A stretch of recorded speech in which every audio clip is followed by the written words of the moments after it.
दिनै इउनाइटेड चिरां दुवार एफसि आरो जेलसार इउनाइटेड एफसि गेलेफु बे मोननैनि गेजेराव मोनसे जोङो फ्रेन्डशिप मेच गेलेनाय जादों। गेलेफुनि मोनसे BFFनि आर्टिफिशियेल टार्फ ग्राउन्डआव दा बाहाय 1-0 जोङो देरहानो हादों। देरहानायाथ' जेबो नङा दे, जेननाय देरहानाया थायो।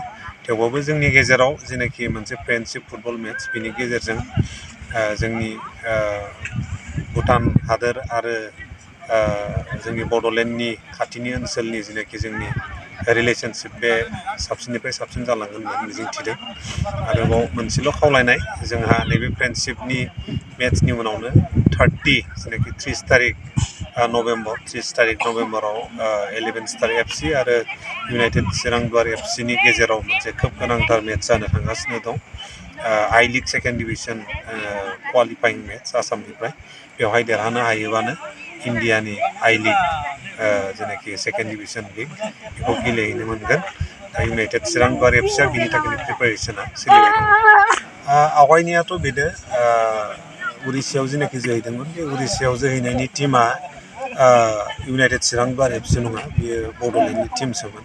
दा बेवहाय खिन्थु इउनाइटेड चिरां दुवार एफसिनि 80% प्लेयार्सफ्रानो दङमोन आरो दिनै जोङो बावबो गेलेफैदों। दा बेनो जोंनि जेनाखि इउनाइटेड चिरां दुवारनि थांखि, बियो जोंनि जायगानि प्लेयार्सफोरखौ जोङो नेसनेल लेभेल इन्टारनेसनेल लेभेलाव प्लेटफर्म होनाय।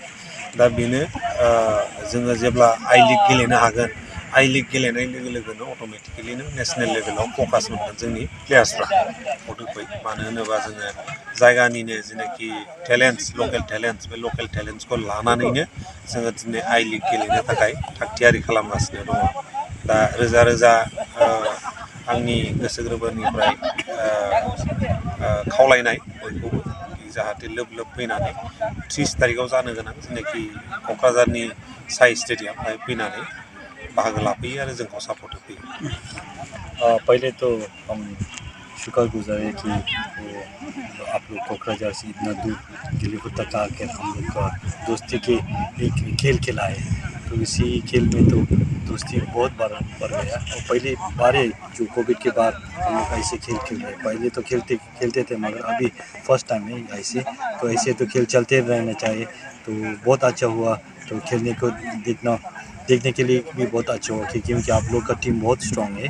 तो फिर प्रिपरेशन है उन लोग का ISL में खेलने का प्रिपरेशन है। इसी खेल के हिसाब से तो देखकर पता चलता है कि आप लोग ने बहुत मेहनत किया है, आप लोग को प्लेयर ने। तो इसी फ्रेंडली मैच में तो हम लोग भी बहुत खुशी है कि हमारा जेलसार भी वो बराबर मुकाबला दे सका। तो हम लोग बहुत खुशी है। तो ऐसे ही खेल आगे भी खेलना चाहिए।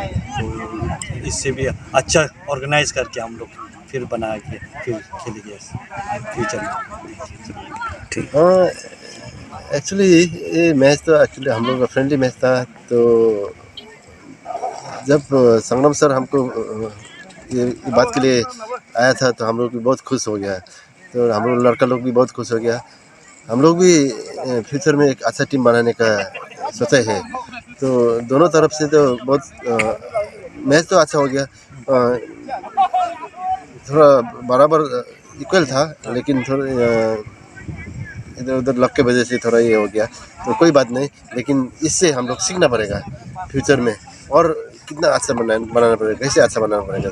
तो हम भी क्या सोचा है, एक फ्रेंडशिप की तरफ से ना दोनों तरफ से एक हेल्प करने से ना, तो हम लोग जो बॉर्डरलैंड का टीम है, जो गेलेफु का टीम है, तो इधर बॉर्डर का टीम है, तो ऐसे फ्रेंडशिप दोनों एक हेल्प करके तो ऐसे फ्रेंडली मैच खेलते रहना पड़ेगा। और नेक्स्ट टाइम हम लोग उधर जाएगा, कभी कभी इधर आएगा, तो ऐसे करके हम लोग फ्रेंडशिप भी अच्छा होगा और टीम भी अच्छा होगा। मिलजुल के तो हम लोग लंबा दिन तक हम लोग मिलजुल के रह सकेगा। Thank you. धन्यवाद।